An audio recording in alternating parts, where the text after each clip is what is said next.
The film opens 6 days after the last film, where Joel has spent the week tormented by the smile entity after witnessing Rose burn herself to death. He puts a mask on before he gets out of his vehicle and walks down the street as he sees Rose's burning form standing. He finds the home of some drug dealers and approaches one at gunpoint. Joel walks the dealer into the house in front of the man's brother. Joel tells the brother to watch before he brutally stabs the dealer to death to try and remove the curse. The brother shoots at Joel, leading to an exchange of gunfire where the other man gets fatally shot by Joel. Since the witness who would have the curse passed on to them was not supposed to die, Joel starts freaking out. This is witnessed by another dealer, Louis Fregoli, who has come to buy some drugs. Joel tells him sorry before he tries to flee the house.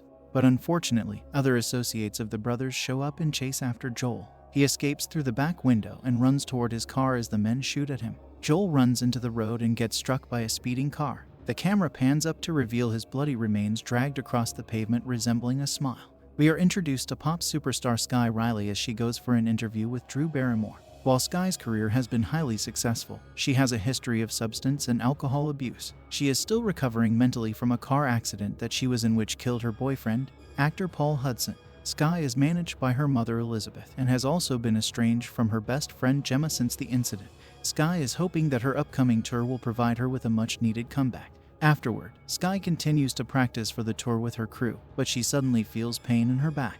Her manager tries to give her a break, but Skye insists on practicing. Later, it is revealed that Skye has a scar on her back and stomach that she got from the car accident.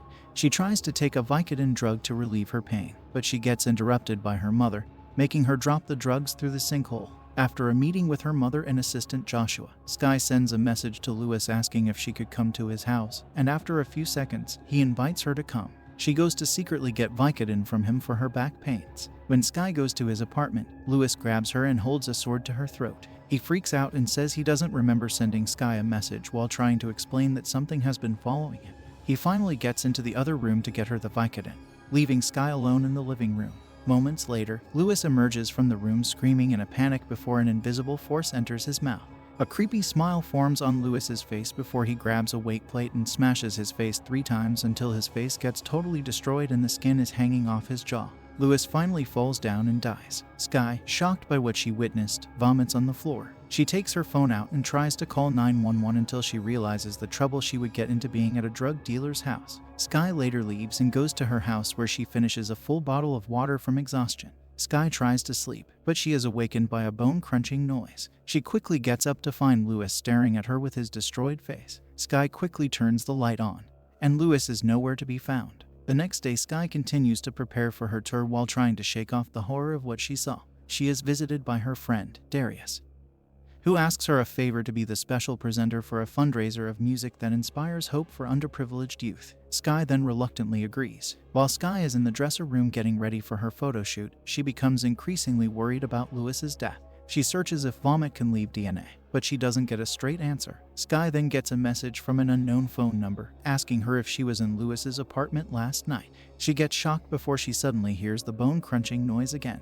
She looks through the mirror to see Louis standing behind her. She tries to see his face, but he mimics her movement. The entity then stretches her mouth, making Skye scream in terror. She later attends a meet and greet with fans, but one particular fan named Alfredo comes on too strong during the photo, grabbing Skye and telling her she's beautiful and wants to take her skin before security has him removed. Skye takes a breather and resumes the meet and greet, where a young girl gives her a creepy smile. In her apartment, Skye finally found the courage to call her friend Gemma and leave a voice message since she didn't pick her phone up. Gemma then calls her back, to Skye's surprise. Skye tells her that she doesn't have anyone except her to talk about her feelings, and asks her if she could come over. Gemma agrees and tells her she will be there in 45 minutes. Skye begins to practice using her piano when suddenly her water bottle falls from the table and breaks. As she goes to clean it up, she finds a t-shirt that she had signed for Alfredo, then finds what looks like his clothes, including his skid-marked underwear all over the floor. It appears as if Alfredo is standing at the end of the dark hallway naked before he chases Skye.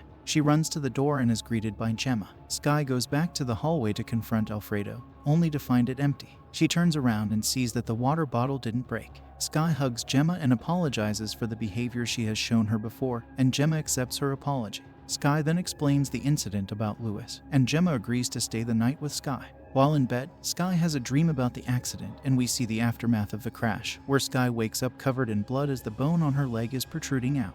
She looks beside to see Paul dead and she screams in agony before she wakes up. Skye talks to Gemma about the darkness she feels in herself even before the car accident, to which Gemma says it's because she's a horrible person. Skye then sees the entity as Gemma smiling at her before making a car honking noise. Skye wakes up in the morning and finds Gemma making breakfast. Skye and her dancers are rehearsing for the tour when an image of Paul flashes before Skye and causes her to fall. She angrily accuses one of the dancers of throwing her off her balance. Later, she goes to her room and finds it trash, with her quick to blame Jonathan and accuse him of doing it. But Elizabeth tells Skye that Joshua was with her all day. Skye realizes how she is starting to appear and tells Elizabeth she needs to cancel Darius's invitation as she is not in the right headspace to present in front of people. But Elizabeth tells her to pull herself together and go. Skye later goes to Darius's fundraiser charity since she agrees to be the special presenter. She waits behind the stage for her turn while she sends a text to Gemma. She then gets a message from the unknown phone number again telling her it knows she is Skye Riley.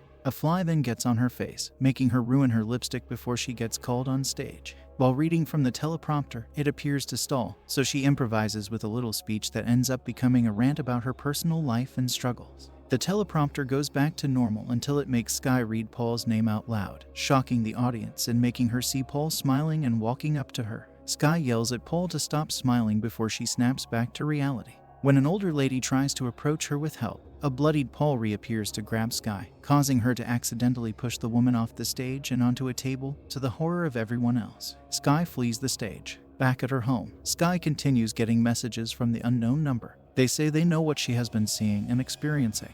They also sent Skye a video that Lewis made on his phone where he described seeing the entity. She watches the video, but doesn't see anything. Then suddenly, the entity appears in the form of Lewis beside her, freaking her out. She quickly messages the unknown number, inviting them to a public place. Skye goes incognito to a bar where she meets Morris, the man who was contacting her. He explains that his brother was a victim of the entity since it made him tear his own jaw off with a crowbar. Morris has seen the pattern of events unfold between other victims and was the one who found Lewis's body and subsequently got Skye's number off his phone. Morris suggests that, since he is a nurse, he can stop Skye's heart from killing her and then revive her before the entity can finish her itself. Skye rejects this idea and storms off as fans start to recognize and surround her. Skye attempts to relax at home by herself, but she sees the entity appear to her as her backup dancers, all grinning at her. They start to chase Skye around her apartment until they corner her and attack her, with one of them appearing to stick their arm down her throat and she blacks out. A flashback shows Skye with Paul on the night of the accident.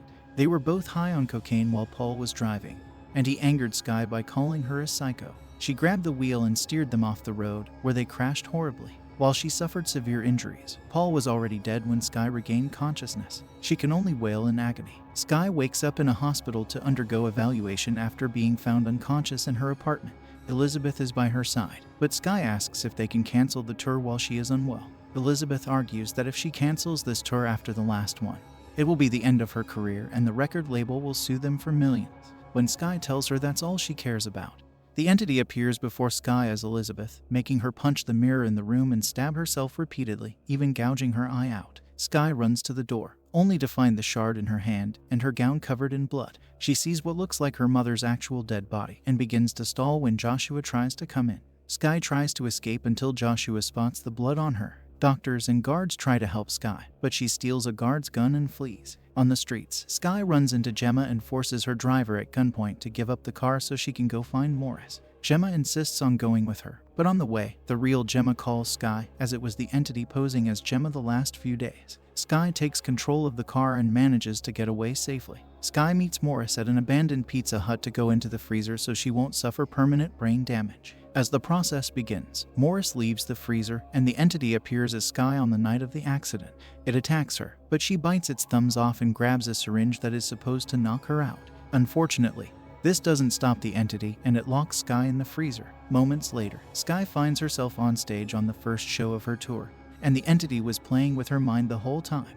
Elizabeth is still alive and in the crowd with Joshua and Darius and hundreds of fans. Skye sees the entity emerging from a shell of her own body, displaying its hideous face and enormous body before it crawls into Skye's mouth. She collapses in front of the fans before rising to her feet and she begins smiling. She then proceeds to bash her head in with her microphone until it goes through her eye, all while her horrified fans can only watch.